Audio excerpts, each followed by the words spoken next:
Hello दोस्तों, स्वागत है आपका आपके अपने चैनल मार्केट सपोर्ट में। दोस्तों, आज की इस वीडियो में हम डिस्कस करने वाले हैं आईआरएफसी लिमिटेड के शेयर के बारे में। अगर आप देखोगे तो रेलवे के जो शेयर्स दिखाई दे रहे हैं फ़िलहाल के समय पर, आप ये मान के चलो जिस तरीके के रेलवे शेयर्स के हालचाल नज़र आ रहे हैं वो डेफिनेटली कहीं ना कहीं समस्याओं से भरे हुए दिखाई दे रहे हैं और रेलवे शेयर्स बिल्कुल भी अपनी गिरावट में रुकने का नाम नहीं ले रहे। ये तो आप फ़िलहाल मानकर चल ही सकते हो कि ये शेयर बिल्कुल भी रुकने का नाम नहीं ले रहे। हालांकि जिस तरीके की सिचुएशन यहाँ पर आपको दिखाई दे रही है, कब तक ये चीज़ें जो सही होंगी ये कह पाना अभी अपने आप में अभी बहुत ज़्यादा मुश्किल है कि आखिरकार कितना समय यहाँ पर और लग सकता है इस तरीके की जो है गिरावट रुकने के लिए, और आगे स्थिति यहाँ पर किस तरीके की बनेगी इसके बारे में ध्यान देने की ज़रूरत है। आज की इस वीडियो में हम इसी बारे में डिस्कस करेंगे कि शेयर में फ़िलहाल क्या चल रहा है, क्या आगे हो सकता है। सबसे पहले आप यहाँ पर देख ही रहे हैं आईआरएफसी लिमिटेड का फ्रंट पेज आपके सामने है। आज जो है यहाँ पर लगभग 4% के आसपास की एक भारी गिरावट आपने देखी है। एंड ये गिरावट कोई क्लियर है, कोई छोटी मोटी गिरावट तो नहीं है, ये तो पक्की बात है। एंड जिस तरीके से शेयर नीचे गिरता हुआ देखने को मिला है, वो भी एक तरफा नीचे गिरता हुआ देखने को मिला है, ये कहीं ना कहीं समस्याओं को और ज़्यादा बढ़ाता हुआ दिखाई दे रहा है। मतलब समस्याएं यहाँ पर जो है बेसिकली कम नहीं हो रही हैं। अगर आप ये सोच रहे हो, कम नहीं बल्कि यहाँ पर जो प्रॉब्लम्स हैं वो बढ़ती हुई ही देखने को मिल रही हैं। और एक चीज़ है कि जब से इसमें गिरावट हुई है स्टार्ट, देखो 6 महीने में ऑलरेडी 32% तो ये शेयर नीचे आ ही चुका है, ये तो आप क्लियरली देख रहे हैं। लेकिन एक चीज़ है कि साल भर में ओवरऑल रिटर्न यहाँ पर 21% के आपको नेगेटिव नज़र आ रहे हैं, ठीक है।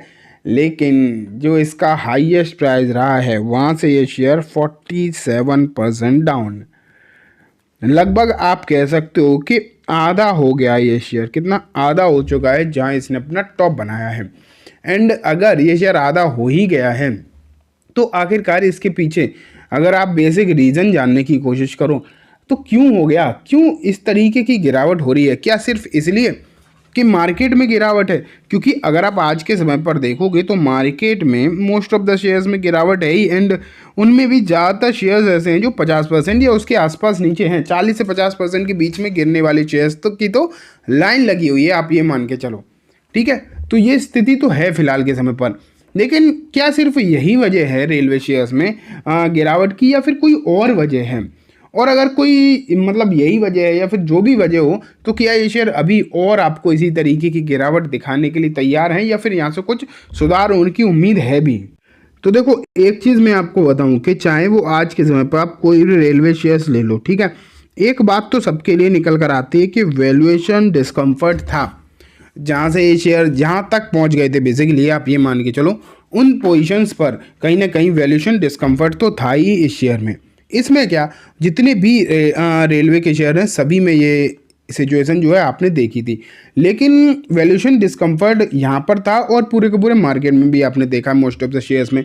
लेकिन बात ये भी कहीं ना कहीं निकल कर ज़रूर आ जाती है कि अगर मान लेते हैं वैल्यूएशन डिस्कम्फर्ट ही था तो वो तो बहुत जगह हो सकता है। और क्या अब वैल्यूएशन ठीक है? सबसे बड़ी बात तो ये है कि अगर मान लेते हैं उस समय वैल्यूएशन डिस्कम्फर्ट था, माना जा सकता है क्योंकि हाईएस्ट प्राइस पर, तो क्या अब वैल्यूएशन जो है इसकी सही है?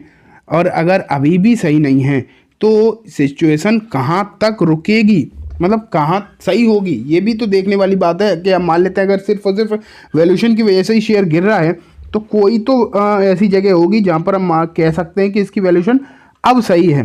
तो सबसे पहले तो मैं आपको बताऊं कि फ़िलहाल इसका पी मल्टीपल अगर आप देखोगे तो 24.1 सेकेंड, आप 24 मानो क्योंकि आज की भी तो गिरावट है, 24 टाइम्स ये काउंटर जो है आपको नज़र आ रहा है फ़िलहाल के समय पर। लेकिन एक चीज़ मैं आपको और बता दूं, एक चीज़ जो है और समझ में आपको आनी चाहिए कि ये एक एनबीएफसी, ठीक है, ये एक एनबीएफसी कंपनी है। एनबीएफसी कंपनी के तौर पर अगर आप वैल्यूएशन को देखने की कोशिश करोगे तो एनबीएफसी जो जितने भी एनबीएफसी शेयर्स हैं उनकी वैल्यूएशन आपको जो है थोड़ी सी हायर साइड पर दिखाई देती है। लेकिन एक इम्पॉर्टेंट बात है कि गवर्नमेंट एनबीएफसी की बात अगर करें तो बहुत कम होती है। जैसे पीएफसी है, पीएफसी भी तो एनबीएफसी है तो उसका सिर्फ 6 टाइम्स है, आरईसी 6 टाइम्स है, ठीक है।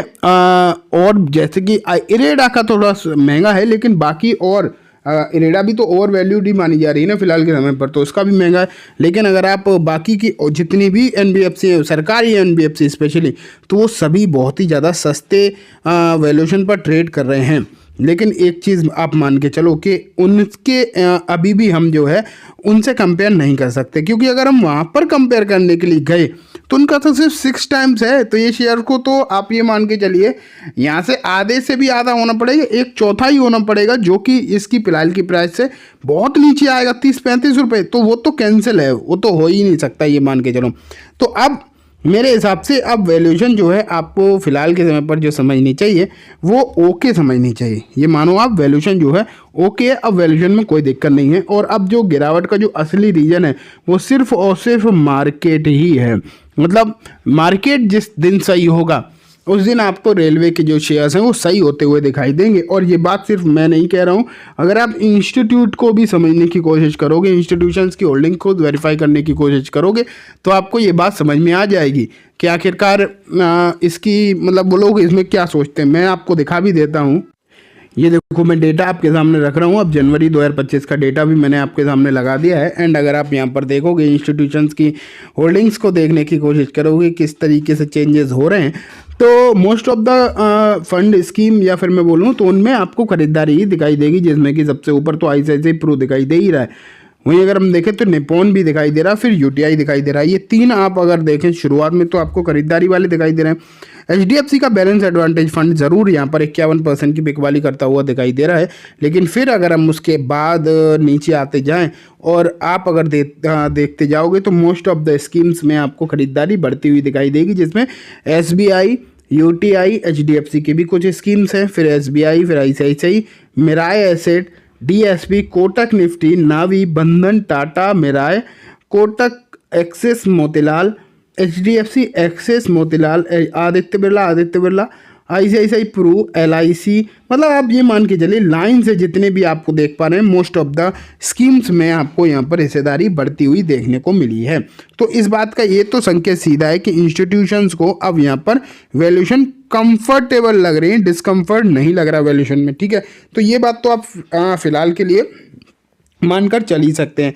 और जो गिरावट का जो मेन कारण है उसे आप क्लियर मान के चलो, सिर्फ और सिर्फ मार्केट ही है और कोई भी रीज़न फिलहाल के समय पर आपको देखने को नहीं मिल रहा। ठीक है, तो अब मुझे जहाँ तक लगता है कि जिस दिन मार्केट की सिचुएशन सही होगी उस दिन से आपको ये काउंटर भी सही होता हुआ दिखाई देगा। इन बाकी के रेलवे शेयर्स में भी सिचुएशन सही होती हुई दिखाई देगी, क्योंकि भले ही नतीजे इसके जो अभी आए थे बहुत अनाप शनाप अच्छे नहीं थे, लेकिन ख़राब भी नहीं थे। ठीक है, तो ये बात आपको समझनी चाहिए। तो चलिए दोस्तों, आज की वीडियो में बस इतना ही। उम्मीद है वीडियो पसंद आई होगी। वीडियो अच्छी लगी हो तो इसे लाइक करना, चैनल को भी ज़रूर सब्सक्राइब करना, जाते जाते बेल आइकन भी दबाना, जिससे कि जब भी मैं कोई नई वीडियो डालूँ आपके पास नोटिफिकेशन सबसे पहले आ जाए। एंड दोस्तों, वीडियो सिर्फ और सिर्फ एजुकेशन एंड इन्फॉर्मेशन पर्पस से है, तो इसे किसी भी तरीके की बाइंग सेलिंग की रिकमेंडेशन के तौर पर बिल्कुल भी ना देखें। Thank you.